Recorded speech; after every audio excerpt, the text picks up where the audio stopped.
Welcome to Focus on the Candidates. I'm Cynthia Pooler. My guest today is Jason Towith, and Jason is running for Congress in the state of Georgia, and uh, he's a environmentalist, and this is the perfect weekend for him to come on the show because this is Earth Day weekend, and I'm sure you have a lot of things going on. So, since you're an environmentalist, what made you decide to run for Congress? Well, thank you, Cynthia, and I'm glad to be here. And yes, as you say, Earth Day is coming up. It's Earth Month, everything, and we just had National Public Health Week, which I'm also a public health practitioner. So it's been a fun and exciting last few weeks and this month as a whole. So I grew up in Cobb County, Georgia, and at a young age, I actually got exposed to a lot of nature. So in my elementary school, we had nature class. And I didn't know at the time that that would end up being my passion.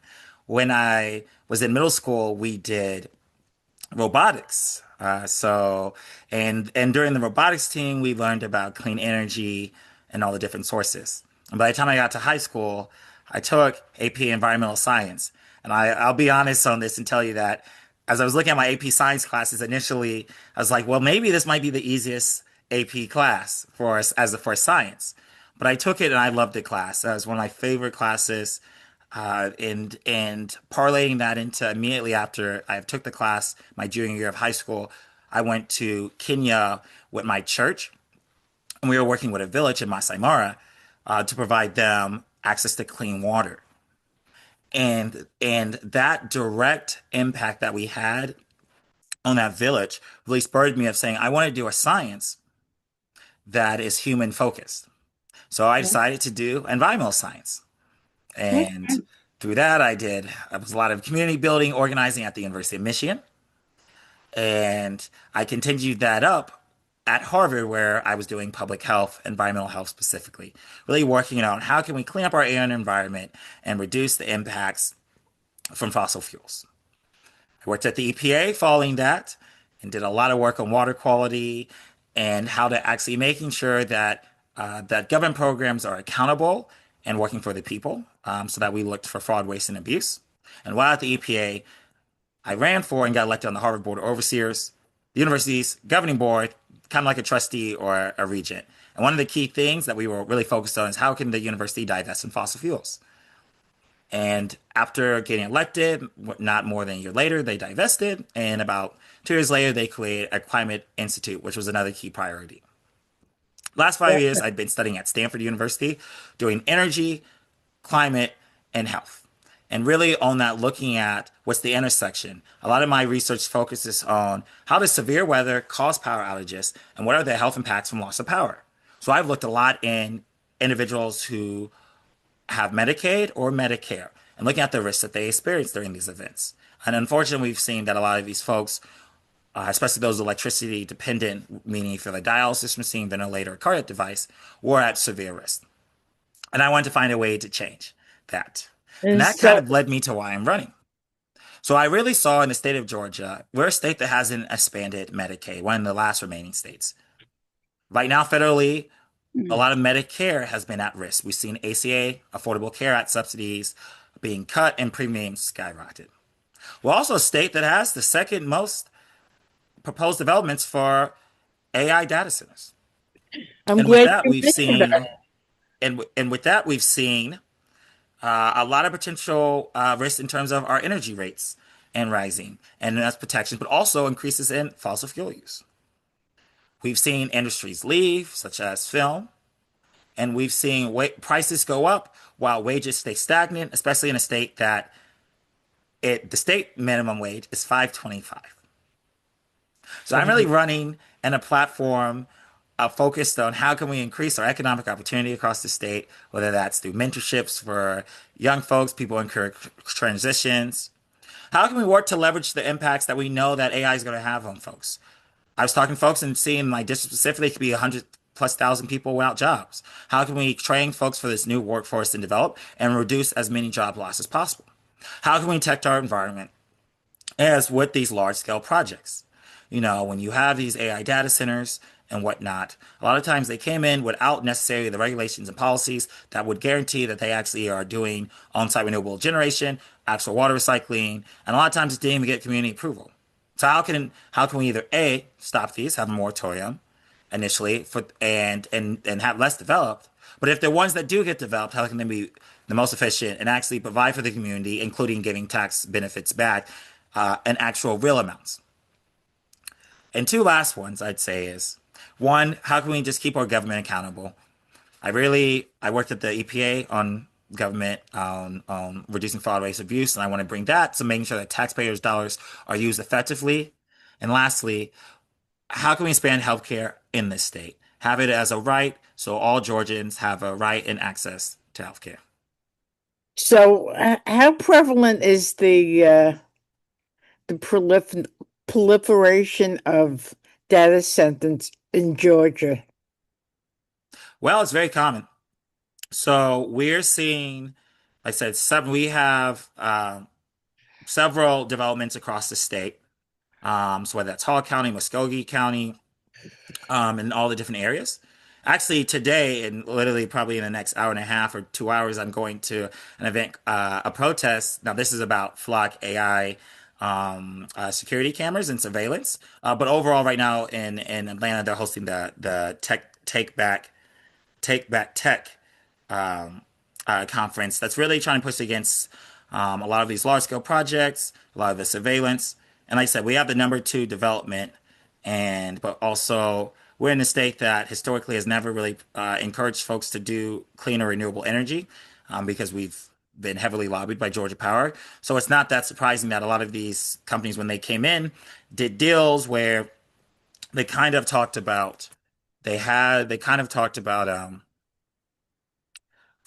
just to the council and not to the general public.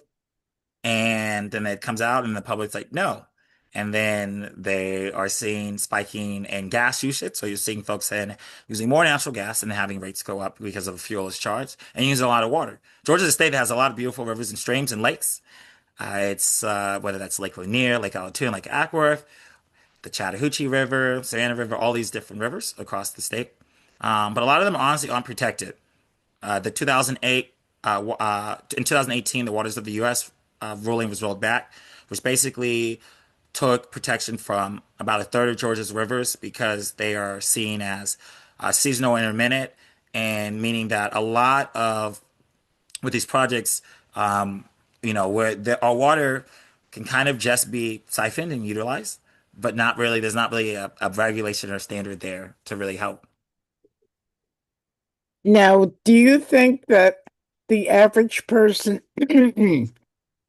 excuse me, who sees the data centers going up, do they realize what the data center means for their community and for the United States as a whole?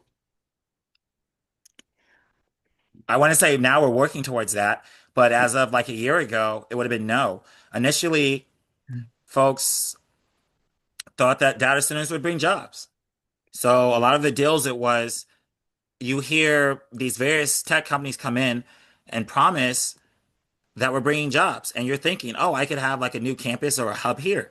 That being said, a lot of these things may are only being utilized, only need 50 to 100 people to be utilized. And then I will say that, and I'm not going to speak for different things, but sometimes some of these projects, you have different sweetheart deals and other kind of backroom deals that's kind of like quid pro quo. I'm going to help you out in this developer, and push it through. Whereas the general public, so when it gets to the general public, it's kind of told, this is for you, this is this, but realizing there's not really any jobs, and whether there wasn't any consultation, and honestly, really is not so much benefit. Even when we push on with AI and things with AI will take a lot of jobs and things, and it's kind of hard. And I know one thing with and data centers have done a good job of, and so it's when I say a good job, meaning sometimes the data centers issues have been framed around because sometimes they use union labor and workers, and I thoroughly support unions, and I hope that I can bring good union jobs into the district and across the state. So sometimes it's been if you push against kind of the development, it's pushing against the union jobs in the construction and building of the data center. But that being said, but in terms of the long term and maintenance, there's not really jobs, and these are temporary. And a lot of times they don't even hire folks from the district. So I would say that the public has a lot to grow and learn, but we have been doing that and a lot of work through a lot of different events. And I would say that Hall County successfully passed a moratorium on their development and recently so then actually to have the conversation and see what should happen. So, do you think that the tech companies that are building all this stuff, do they understand the ramifications for the different communities that they're building the sites in? And if so, and if they're not telling the community, that should be not done. Yes. First off, if communities are not involved or engaged, no. I agree with you on that, and that goes a lot in I mean the just the process of like one just being ethical, and how projects should go. Um, so we've seen different companies, these these big tech companies come into different areas. So I said I referenced a moratorium in Hall County, Georgia, but I'll reference some work I did looking in Memphis, and some of the data centers developed there. And when doing research on for that project, I basically found that no, they were not engaged. So when meeting with different council folks, different community organizations, we saw that we saw that, and I will just say names and things. So that was XAI, and we saw that that they specifically did not. There was no conversation beforehand. So it was, hey, city council, they basically talked about jobs, talked about things, and then city council said, hey, we're going to develop these data centers. Then the city council had a town hall, but that the data centers kind of projects was already in place. Then they were developed. And then they were told that hey, I've I've heard people said, hey, we have some risks on the environmental concerns. Hmm. Then they said, oh, we're going to test, do some testing. Conveniently, conveniently, mind you, the days that they tested were, and I looked at this was EPA's Air Now, which even they didn't even have a monitor that close by, were the cleanest days in the month of June. I looked at this last year. Cleanest days. So like those were days that they weren't really running their gas turbines. They also told that they would be running only a few or so many, and then there was dozens more. Um, and the short answer is I would like to say yes, they do know because, and so I referenced that was XAI, and recently I talked to someone who at Google about kind of impacts, and they were talking to me about the plans and the impacts and stuff, and Google's whatnot, and basically saying that we know that there's these things.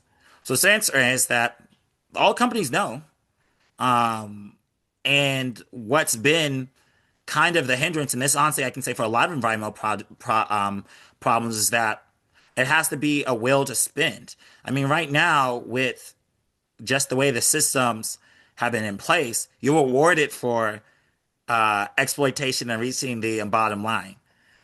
Pure growth does not go hand in hand with the environmental movement. I'm not saying you can't have growth, but if you're only looking to maximize, and that's related. If you look at the tragedy of the commons, that was a whole example. If you're having a resource to exploit. So the short answer, they do know. The short answer, it requires more money to have more efficient, to either have renewable on-site generation, to have water reuse. Also takes more money to actually have buy-in with the community, because then maybe you might not select that site, and then you move it and whatnot. But it's easier just to not do that. And to just not think about these things or how to be emancipated. And people have been, and the market has rewarded folks that unfortunately at times have been bad actors. So. So is this happening throughout the country? Yes. It's happening across the country. Like I said, Georgia's number two for most planned developments. I want to say The number one is Virginia. I actually have a colleague, and he's at, and the reason I'll bring it up is because he has a lot of work, but he has a lot of work kind of documenting some of the struggles of different communities that have. His name is Saul Levin, and he's doing a lot of work identifying communities and their thoughts on data centers, and kind of as a whole, it's really to just present that, hey, there's not a lot of buy-in. I mean, there are buy-in sometimes in folks, but there's a lot of people that are against this. It's kind of thinking like, let's say, if you had if you had a, what's the word? A factory that just popped up and it was polluting into your air, Hmm. and you were told it was here to benefit you. That's kind of how this is. So we're seeing across that there's been a lot of fights, and I've been involved in some different networks of just of tracking of what's going on. I worked on a at the UN Concerned Scientists. I worked on I helped assist the paper that was looking at the health impacts from data centers. And one of the things that the paper that the analysis was showing is that with some of the different rollbacks, so rolling back the Inflation Reduction Act, which had a lot of the climate investments, and we're rolling back, and then enacting the act that was announced last year, which this is just the name, the One Big Beautiful Bill Act, enacting that, it showed that with the expansion of these data centers, with the growth that we see, will add so much to our energy load and demand. And basically, with the rolling back of these clean energy investments, we're going to go back more with coal and gas because they're being able to use, and what we're seeing now, a lot of these folks are not being required to have renewable on-site generation, so they can get away with using natural gas as the primary fuel source. So then obviously drive up climate change and things like that, but also then what's the adverse health impacts, and whether it's air quality or climate impacts. And the short answer is that with the high data center demand and growth that we're expecting to see, yes, an advert and a multitude of adverse health impacts across the country. And we looked at in that report looked at it in different areas and different regions to show that. Do you think that is going to increase fracking throughout the country? Realistically, yes. Oh And boy. I don't know because the short answer is yes. So, and one thing I always tell people is that in the U.S. we have worked so hard to try to clean up our energy sources, to Yeah. reduce consumption. And we have been doing that. We have been moving towards, lower carbon systems, and having some entities that have no carbon. But when you add on back something that is using so much energy and power, you have to get that. And you're at the same time, it's not that we're just adding data centers on, but we're adding data centers on while we actively roll back clean energy. So therefore, in stuff like fracking, you'll increase that because they're primarily using natural gas. There's not policies really in place a lot of times in a lot of states to encourage on-site generation. So we're expanding that. Wow. So, and you say this is happening all over the country. Yes. So these data centers, they're not only going to be used for, AI. There's going to be more sinister things Yes. that they will be used for. Can you describe some of the more sinister things that people don't know about? Yes. And I said it times very well. I said it today, and it's good that we're talking. So 2 days ago, I went to the Fulton County, so that's where I live in. That's one of the counties in the district, county commissioner's office, to talk about a protest about Flock. So Flock is a surveillance system. Some people call it say they use license readers. But it's been misappropriated. It's ran by AI, and I bring that up because a lot of these data centers, we're really powering AI applications, and there are people talking about benefits of AI. And there's things, especially whether it's in healthcare, there's certain things that people can argue about benefits and helpful, but there's a lot of things where AI is being taken used to actually be harmful. And what happened at the protest, which happened at Emory, and like I said, there's protests in 2 hours today, and later at the headquarters, the Flock Atlanta headquarters, is that they were worrying about being surveilled.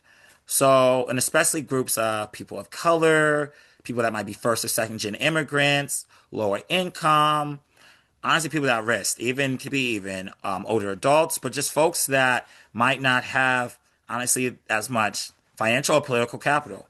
In Sandy Springs, which I'm based at, we saw an officer take the data from Flock and use for his own private gain and benefits for his company. He was then fired.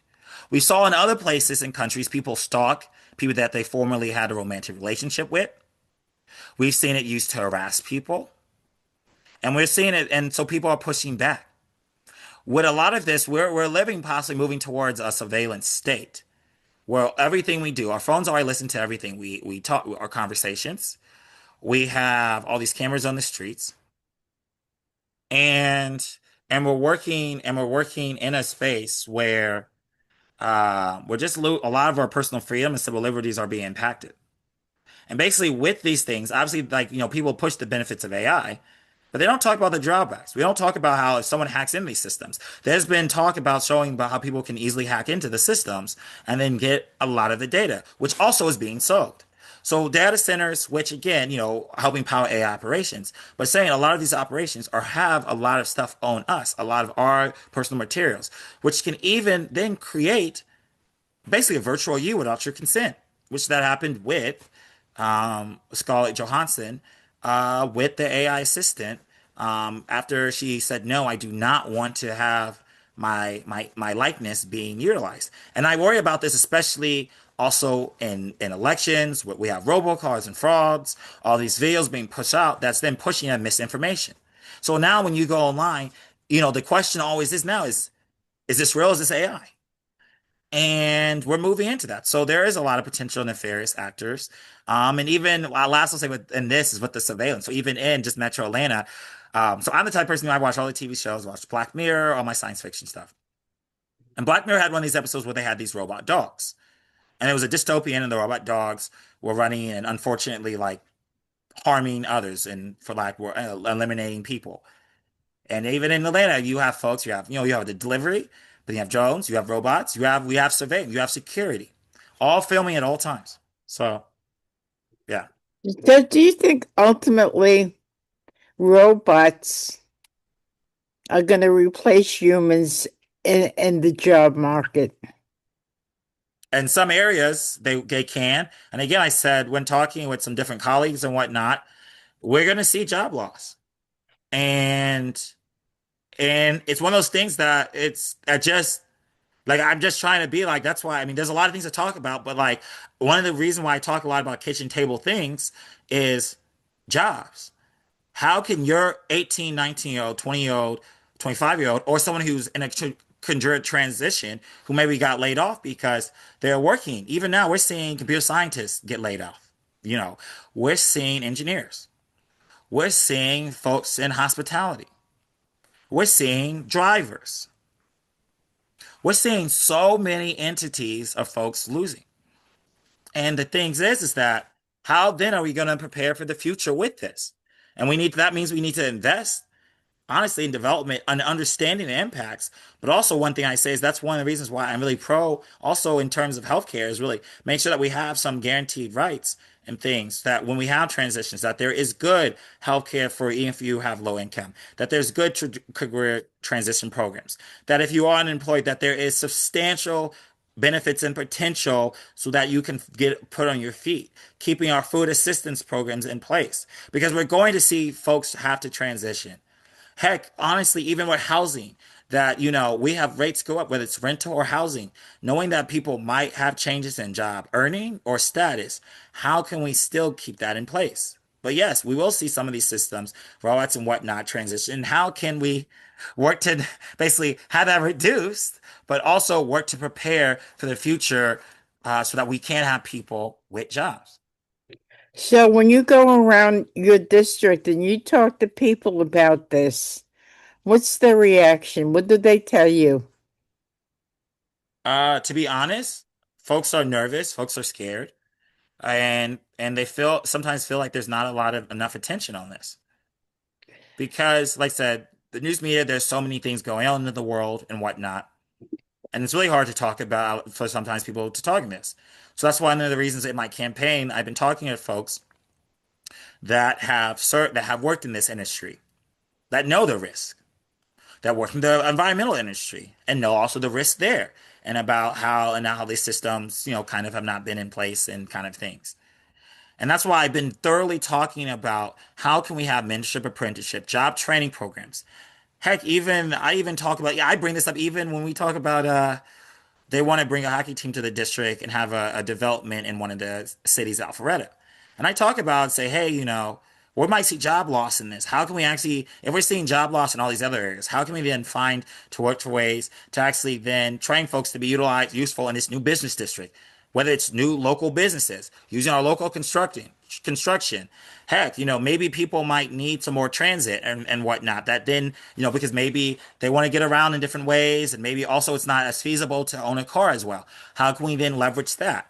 Because right now, we're moving in society where people might, especially in more parts of the district that might have less business investment, might need to get to more points, might need to go city to city for jobs, and might need more transportation, might need to have more programs that's the train. One of the things I talk about, and when I talk to college students, when I talk to teachers, principals, I said, I went to public school, through elementary and high school, and I really appreciate the public education, thoroughly support our K through 12 public schools and the services that they have done.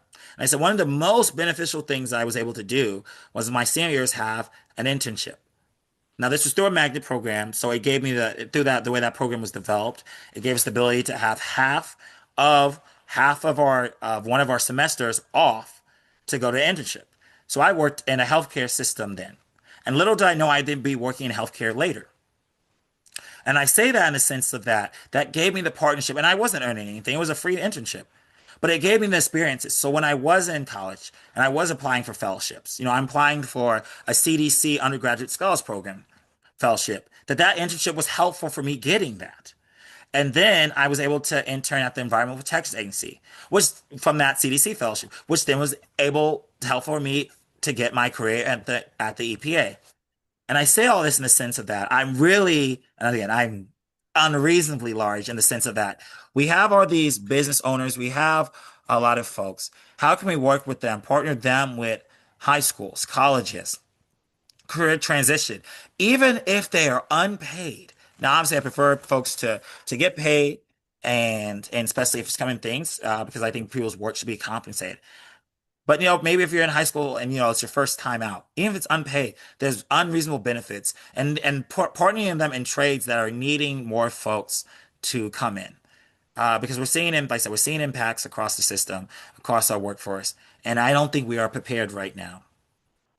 So, as you tour your state and you meet other candidates, are they aware of what's going on with the data centers as you are?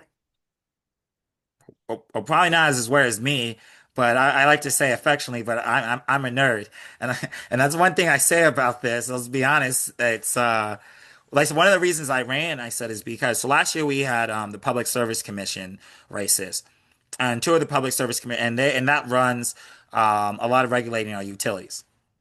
In Georgia, we have I want to say Georgia Power. Georgia Power powers the majority of the state, the constituents, and across the state. But we also have a lot of rural electric cooperatives. It's about 41 of them, and they power a lot of. I was around. They power the rest. So Georgia Power has a majority, but they power just a bit under the majority of the rest of the state. And I was excited looking at how in the Public Service Commission that people were running and talking about these issues about how rates were going up, but we haven't diversified our energy, the impacts of data centers. So that being said, the reason why I said not all candidates are as versus me is because I've been just working on this. I mean, I've been basically my doctoral dissertation is on what are the health risks of vulnerable populations during weather events? How does it cause power outages? And how is our grid failing? And I stare at this. And then in tandem, I do a lot of work looking at what are the health risks of as we expand these large projects, specifically data centers, without any clean energy. And I say that's why, so it's like I've been sitting here on an academic side, diving in these issues for years. So as a Mm. candidate, I've been working with the environmental groups, working with all the different groups across the state and the local chapters, the national chapters to understand these and working to host town halls to engage. So I'm saying no, not as much, but as me, it's like this is like I said, this is a key thing, and that's why it's a key issue for me, and one I think is underlooked, and that's why I really, like I said, focus on the stuff in the state and the impacts. So yeah, So, how has the mainstream media been treating you? in terms of my campaign, Yep. yeah, I'd love more attention from the mainstream media. I think my campaign has been well received. I feel like folks have know that I listen, that I'm coming in and bringing a care to the community, and that I want to work for the constituents of District 7 and the broader the state of Georgia, to really, and I like to say, make it the best state to live, work, and play.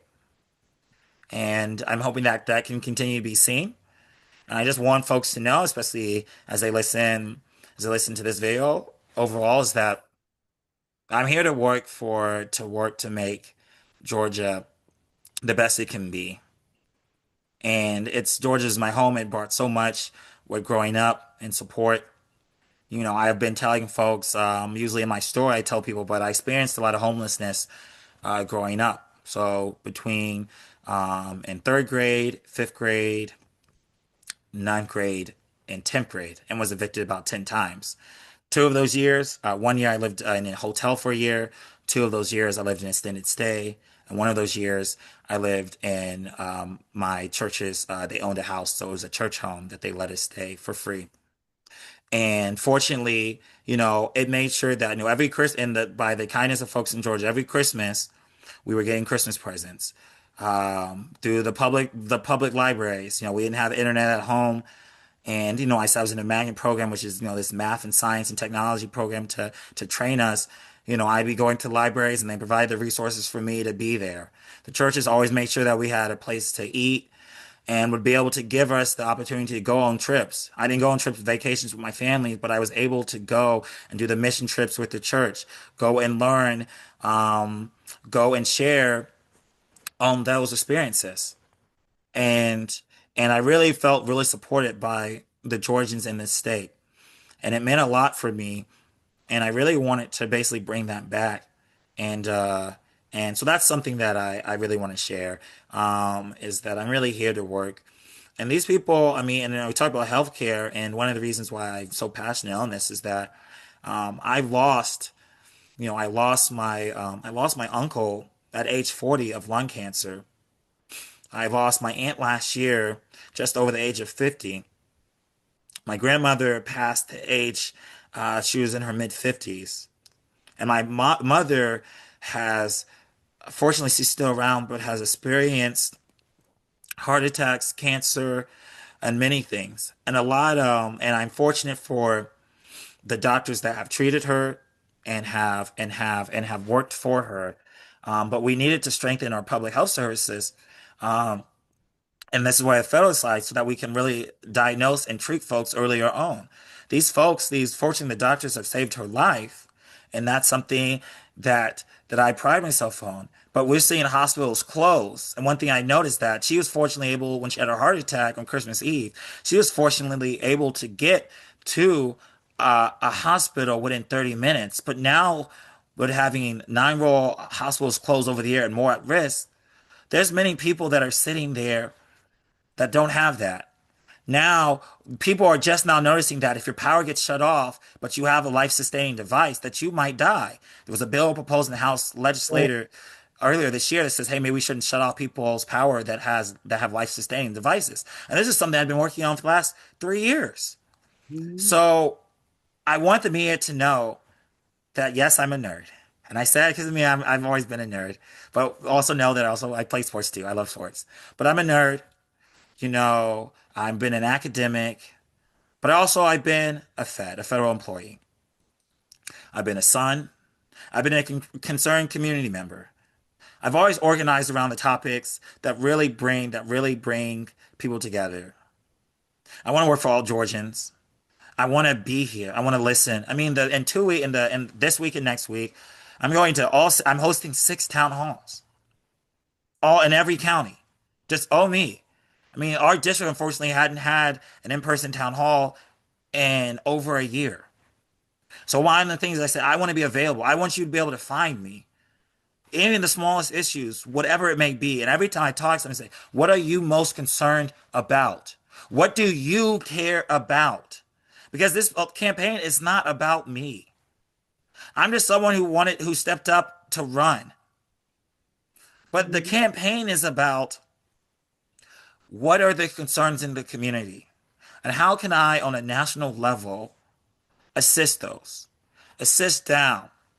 So that if you are a kid and you want to go on the river and raft and tube, you can raft on a river that is free of nitrates and PFAS.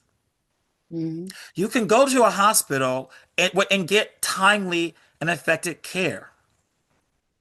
You can have a home and not feel the threat of homelessness the second you possibly lose your job or miss a paycheck because your housing prices are going up and your energy bills are going up. And just overall, you're in a state that cares for you, like the folks cared for me and my community. So that's something I wanted to share. So, if somebody wants to be part of your campaign, make a donation, be a volunteer, can you give your address so people could reach you? Yes. So my website is www.toyforcongress.com. So that's TOWEHFOR Congress.com. Okay. My Gmail email for the campaign is toyforcongress@gmail.com. We appreciate any volunteers and help. Like I said, we're a people power campaign. It's a grassroots campaign, and we appreciate everyone. And I want to have folks. I appreciate all the folks that volunteer. We have a lot of volunteers that have joined on, I'm happy for everyone that's been a part of the campaign so far. I'm excited for everyone coming on. And I just want folks to know that we're here to work for you, and that I'm here to work with the folks. Sometimes we don't see things. We've seen, unfortunately, people paid off by big actors. One thing I hadn't note was I talked a lot about energy and development, but and a lot of folks have been paid off from. There's no reason why Georgia can't have clean energy standards and have these things. And when I was at one of the climate meetings, I was pushing for how to make Georgia 100% renewable and put a proposal in place about all the health benefits and how we could do it with solar and some wind. And the response I got back from then that one of the public service commissioners at that time, this was 6 years ago, that they would rather clear cut our forests than put solar power in place. And we've seen energy rates drive up in this state over the last several years. And I Mhm. brought that up to say is that I'm just trying to find ways of how we can work to improve our health, lower our costs, have some fun in the state, and really bring a sense of community and joy back into everything. So I appreciate all the support. I also appreciate any volunteers, any donations, any retweets or shares. You can find me on socials at Toway for Congress. So on Instagram and Facebook, it's Toway FOR Congress. On TikTok and Twitter, it's Toway and then the number 4 Congress. And I'll be getting a Blue Sky up and running. You can find me on LinkedIn as well with Toway for Congress. But thank you. I appreciate everyone who's listened and watched this video. I'm excited to chat and engage. And always want to say I'm always available for any conversation to hear people's concerns. Jason, thank you so much for this wonderful interview. And I look forward to talking with you again. You're, you're very, I can't even think of a Yeah. word right No, now.